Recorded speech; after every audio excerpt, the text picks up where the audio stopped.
Bible Tune Studio presents.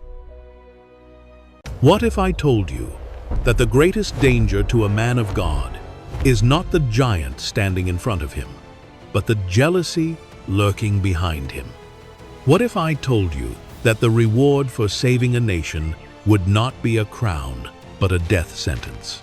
What if I told you that the man chosen to lead God's people would be forced to live like a wild animal, chased by the very king he swore to serve? The valley of Elah was quiet. The corpse of Goliath had been dragged away, his head severed, his sword claimed. The Philistine army, once a terrifying wave of iron and shouting, had broken like water against rocks. Israel was free, and the man responsible was not a general, not a prince, but a shepherd boy with a sling. The nation was intoxicated with victory. They poured into the streets, filling the air with tambourines and lyres. They threw flowers. They danced until the dust rose in clouds. They looked for a hero to celebrate, and they found one in the son of Jesse. But while the streets rang with joy, the palace rang with silence. This is the story of a loyalty tested by fire. This is the story of how a shepherd learned to be a king while running for his life. He was chosen by God, but hunted by a king. This is the story of David versus Saul. The story begins not on the battlefield, but in the aftermath of triumph, in the cool shadows of the royal palace in Gibeah. King Saul, the first monarch of Israel, the man who stood head and shoulders above his brothers, leaned over the balcony. He watched the parade. He saw David, young and ruddy, riding into the city. He heard the voices of the women, a chorus that would haunt his nightmares. Saul has slain his thousands, and David his 10,000s. The song drifted up like smoke, stinging the king's eyes. Thousands for the king, and 10,000s for the shepherd? The math was an insult. The comparison was a dagger. Saul gripped the railing, his knuckles white, his face twisting into a mask of insecurity. They have ascribed to David 10,000s, and to me they have ascribed thousands. What more can he have but the kingdom? David didn't want the throne, but Saul would kill to keep it. The palace, once a house of celebration, transformed into a cage of paranoia. The Spirit of the Lord had departed from Saul, leaving a vacuum filled by a distressing spirit. A darkness that whispered, "Lies in the silence." David, the very man who played the harp to soothe the king's madness, became the target of it. One evening, the music filled the throne room, gentle, rhythmic, peaceful. But Saul's heart was a storm. He sat with his spear in his hand, the iron tip gleaming in the torchlight. He looked at David and didn't see a loyal servant. He saw a thief. He saw the end of his dynasty. I will pin David to the wall.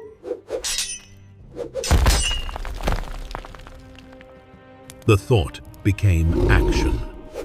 In a blur of motion, Saul hurled the javelin. It flew with the weight of a king's fury. David, guided by instinct and grace, twisted aside. The spear slammed into the wall, vibrating with the force of the blow. The music stopped. The silence that followed was louder than the shout of an army. David fled the room, his heart pounding. The hero of Israel was now a marked man. But escaping the room was not enough. Saul's jealousy was not a momentary flare. It was a consuming fire.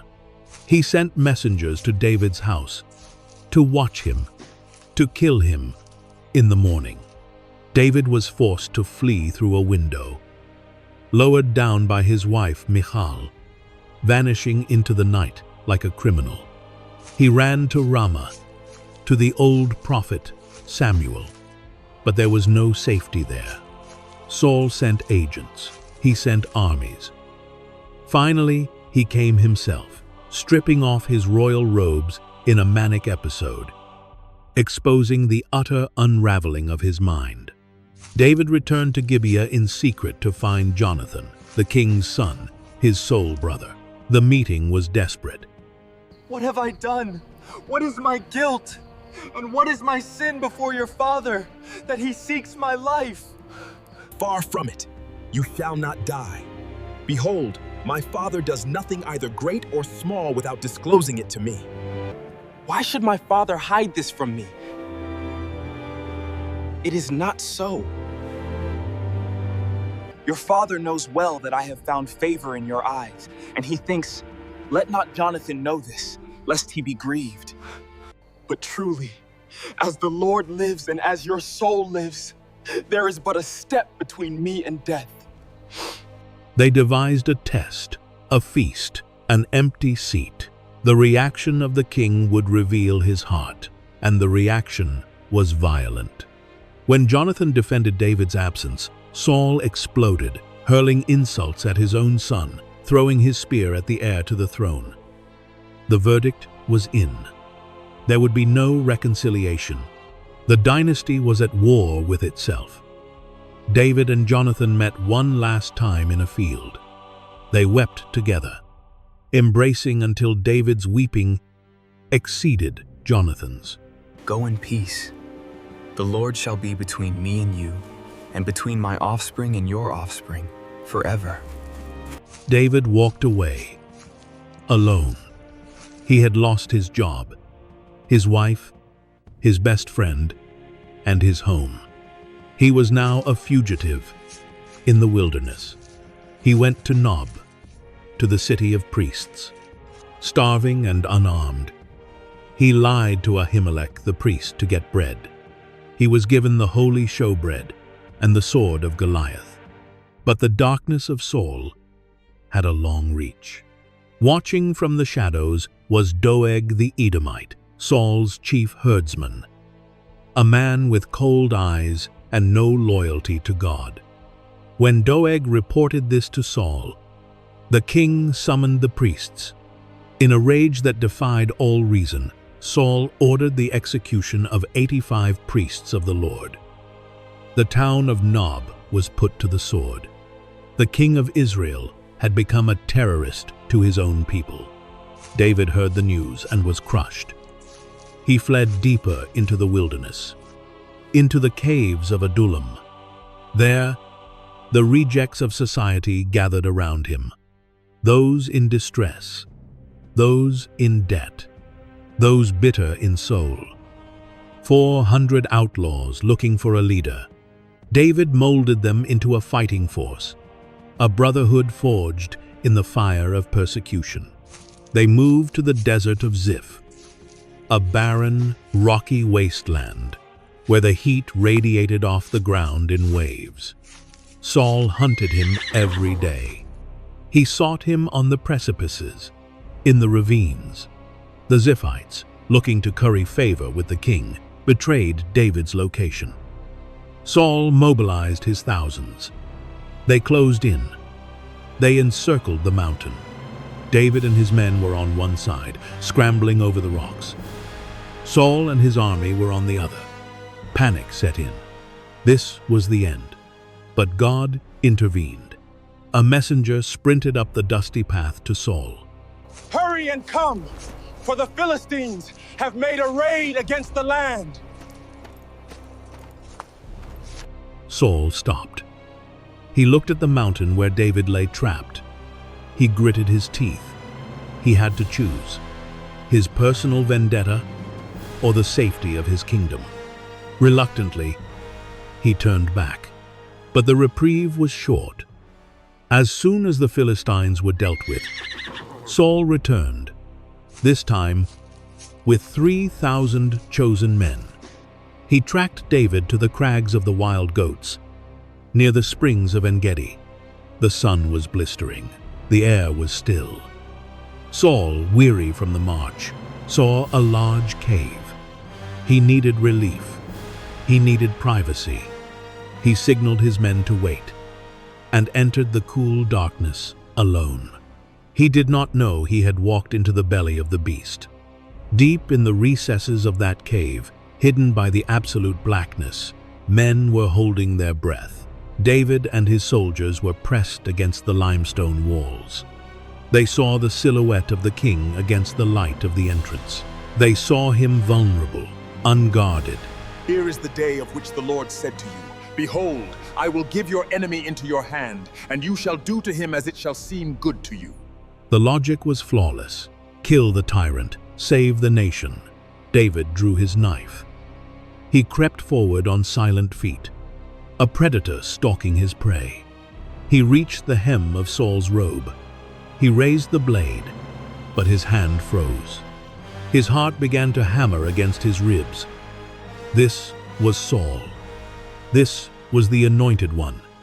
No matter how mad, no matter how wicked, God had placed him there. To strike him was to strike at God's sovereignty. David lowered the knife. With surgical precision, he sliced off a corner of the robe. Saul finished, rose, and walked out into the blinding sunlight, alive only because of David's restraint. David ran to the mouth of the cave. My lord the king! Saul spun around. He saw his enemy bowing face down in the dust. Why do you listen to the words of men who say, Behold, David seeks your harm? Behold, this day your eyes have seen how the Lord gave you today into my hand in the cave. I said, I will not put out my hand against my Lord, for he is the Lord's anointed. David stood up, holding the piece of cloth high. It fluttered in the wind, a flag of mercy. See, my father, I cut off a corner of your robe but did not kill you. I have done no wrong against you, though you seek my life. May the Lord judge between us, but my hand shall not be against you. The soldiers of Israel watched in stunned silence. The king stared at the cloth. The realization hit him like a physical blow. The paranoia cracked. The tears came. Is this your voice, my son David? He wept. The tragic, broken man inside the tyrant surfaced for a moment. You are more righteous than I, for you have repaid me good, whereas I have repaid you evil.